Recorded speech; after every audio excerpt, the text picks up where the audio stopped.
We have our VF construction, and a VF tire can work with the same condition but with a 40% lower inflation pressure than a standard tire can do.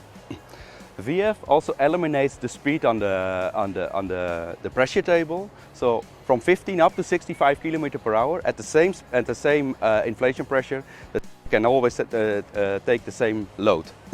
What we have done over here, we have tried to make a comparison between high pressure, standard pressure and VF pressure, and we did it on the front axle and we did it on the rear axle. And first of all, I would like to take you to the front axle.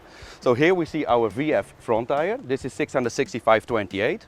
This equipment makes an axle load of 3,000 kilogram. 3,000 kilogram divided by 2, so we know what is the load per tire. Knowing the load by tire and looking at the pressure table of the manufacturer, we understand that we can reduce the inflation pressure of this tire for 65 km/h to 0.6 bar, which gives a footprint area of 4,400 square centimeter. If we take the tire on the right position, which we inflated on a pressure of a regular tire, also for the 50 or 65 km/h speed, we see that it needs to be inflated by 1.2 bar. 1.2 bar gives a footprint area of 2,900 square centimeters. So there is a huge difference between the 4,400 and the 2,900. If we then take the load and we divide by the footprint area, we also know how much pressure is actually penetrating into the soil and also giving the soil compaction at the end of the day. Then going to the rear axle, we know the rear axle has a total load of 11,000 kilo. 11,000 kilo divided by 2 is 5,500 kilo per tire.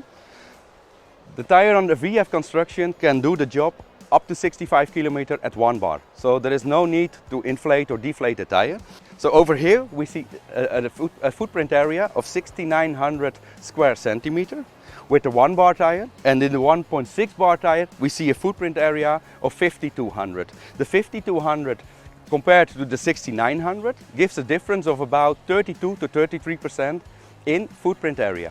The big advantage of this bigger footprint is more lugs on the ground, more traction, less slippage, which actually gives an advantage to the farmer that he needs less time to do his job, less fuel consumption, and at the end of the day, due to the lower compaction, he has a higher yield.